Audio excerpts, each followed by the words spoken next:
Well, it looks like the euphemism "a new fold in the story" became technologically ironic this week, as angry readers claimed that Amazon appears to have replaced their purchased versions of digital Roald Dahl Kindle books with new, sanitized for your woke protection, pseudo Roald Dahl books, about which we've reported at MRC-TV. Hi everyone, I'm Gardner Goldsmith for MRC-TV. Here's the story. Olivia Rondo reports for the Post-Millennial, quote, "Readers who own digital copies of Roald Dahl books on their Kindle devices are expressing their dismay at their collections being automatically updated with the new censored versions that were revised to be more politically correct," end quote. Which might get more than a few people scrambling to look into their Kindle agreements for purchase to see whether Amazon has engaged in fraud by calling these Roald Dahl books and claiming they're stories with the same titles that he actually gave to the publishers. Writes Rondo, quote, "Despite the fact that she purchased the original version of Dahl's 1988 classic Matilda, one reader by the name of Clarissa Aykroyd shared that her Kindle had updated to the newly released censored version, which switched phrases like mothers and fathers to the gender-neutral parents," end quote. Look, if we can have lab-grown meat, can't we just have lab-grown offspring? What's so bad about that? It's very sanitary, and the act of elitists sanitizing our lives for our own goods, well, that's just par for the course nowadays, isn't it? We're just too stupid to handle our own lives. Now, there is one complicating factor here, which is that this customer re-downloaded the version that she originally bought. Well, sorry, Clarissa, you can't get what you thought you actually bought. Quote, "I downloaded my ebook of Matilda, which I bought a few years ago, to see if Joseph Conrad was still there. He was. I closed it, deleted it, and downloaded/opened it again. Mistake. Joseph Conrad was gone.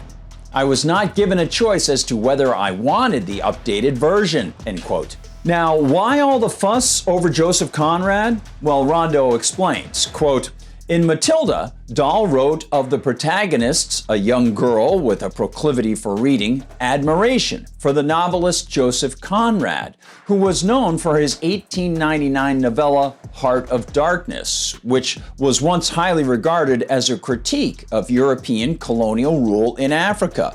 In more recent decades, academics have debated over whether the book's depiction of African people was racially ignorant.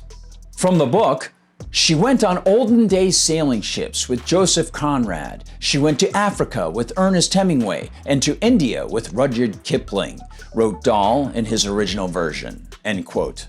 So, rather than allowing Dahl's words to stand as he had intended when his book was supposed to be published, and rather than allowing readers to make up their own minds, the Willy Wokesters of the Amazon Corporation decided to rewrite Dahl's compositions and scrub the Kindle library. Quote, "In the current version of the book, any mention of both Conrad and fellow novelist Kipling were scrubbed," end quote.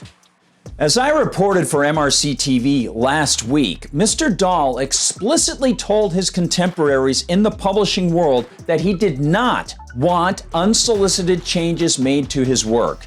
The Guardian and The Insider reported that Dahl was not silent about censorship. According to The Guardian, in 1982, Dahl stated that he would send his well-known enormous crocodile, the main focus of the eponymous novel, to gobble up publishers who changed his words. Quote, "In a newly resurfaced transcript, Dahl said that he had warned my publishers that if they later on so much as change a single comma in one of my books, they will never see another word from me," The Guardian reported, end quote. And Rondo writes, quote, "After the backlash surrounding the new editions, Puffin Books announced that they would be releasing uncensored classic texts of Dahl's work, though Kindle users weren't given the choice to pick. Dahl's biographer, Matthew Dennison, accused the publishing company of strong-arming readers into accepting a new orthodoxy in which Dahl himself has played no part. I'm almost certain that he would have recognized that alterations to his novels prompted by the political climate were driven by adults rather than children, he told the outlet on February 24th. End quote. Folks at Amazon and Puffin need to understand that people aren't stupid, and they resent being treated as such and being handled in ways that sanitize life for their own good. That was one of the great features of Mr. Dahl's work. He celebrated the surprising. He celebrated it in plot, characters, setting, and style. Now, people are reshaping his work. It's as if they want to pull an inverted kind of Salvador Dali on Dahl, taking his slightly bent and wildly colorful work and shoving it into a normalcy bias based and flattened world, and then sucking all the color out of it. We may read mostly black and white text and backgrounds, but our minds, they create the colors that Dahl wanted us to see. And it's a disgrace that contemporary publishers should not only try to change his work, but also, evidently, to try to slip the changes into readers' collections without their knowledge. Unbelievable. Hey, maybe there'll be a golden ticket to truthful publishers someday. We'll find it in candy bars.